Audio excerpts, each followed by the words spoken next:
Graduate constituency కూడా wrong అభ్యర్థిని నిర్ణయించిండ్రు. అరే పిల్లలు దోచుకుంటారు సార్, పేరెంట్స్ వస్తే మాట్లాడండి సార్. నా వ్యక్తిగతం అతని మీద నాకేమీ అభిప్రాయం లేదు సార్. నా లైఫ్లో అతను ఎక్కడ ఉంటుందో నేను ఇంతవరకు చూడలే, ఫంక్షన్లు కానీ చూచాయి కూడా ఎప్పుడు మేము చేయగలపలే.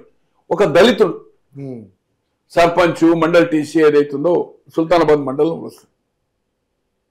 ఆ పిల్లోడికి ఏదైతుందో పెళ్లి చేసుకోవాలి, వాళ్ళ తమ్ముని ఒక కూతురు అబ్బాయి ఏదైతుందో చదువుతున్నాడు, పేదవాడు, మార్కెట్ వైస్ చైర్మన్ ఉండే. దానికోసం ఒక మిత్రుడు చెప్తే అన్న ఆయన ఫోన్ ఎత్తాడు, నాకు ఫ్రెండే కానీ ఇక్కడ ఫంక్షన్లో పర్సనల్గా పోవాలి, ఇంటికి పోతే ఆ కాలేజీకి పోతే ఫోన్ ఎత్తాడు అన్నాడు. వద్దు అని చెప్పిన. నేను క్యాజువల్గా ఏదైతుందో ఒక ఫోన్ చేశాను, ఎత్తలే.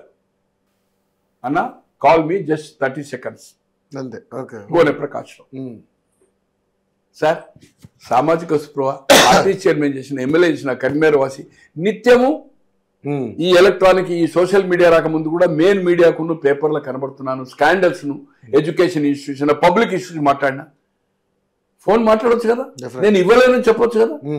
అంటే నేను ఇంత పాపులర్ గా ఉండి కూడా నా నేమ్ తెలిసి ఉండి అతను ఫోన్ ఏదైతుందో కనీసం ఏమన్నా ఏం సంగతి మీరు ఫోన్ చేశారని అడగచ్చు కదా, అడగల. అంటే ఎంత దుర్మార్గుడు అంటే ఓన్లీ మనీ మైండెడ్.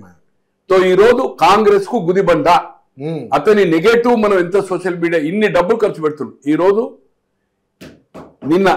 నిన్నటి వరకు పైసలు ఇవ్వాల. అతని టైఅప్ ఏదైతుందో నాకు తెలిసినందుకు 42 అసెంబ్లీ నియోజకవర్గాలు ఉంటాయి. 42 నియోజకవర్గాలకు 1 కోటి రూపాయలు ఖర్చు పెట్టారు. అది ఎమ్మెల్యే లేదా ఎమ్మెల్యే పరంగా అక్కడ ఉండే ఇన్ఛార్జ్ ఎమ్మెల్యే ఎవరైతే లేరు, ఎమ్మెల్యే గెలవని ప్లేసెస్ ఉన్నాయి కదా. ఆ 42లో బీజేపీ వాళ్ళు గెలిచారు కదా. అక్కడ ఆదిలాబాద్ 4 ఎగ్జాంపుల్ చెప్తున్నా, 2 టీఆర్ఎస్ ఉన్నాయి 10లో.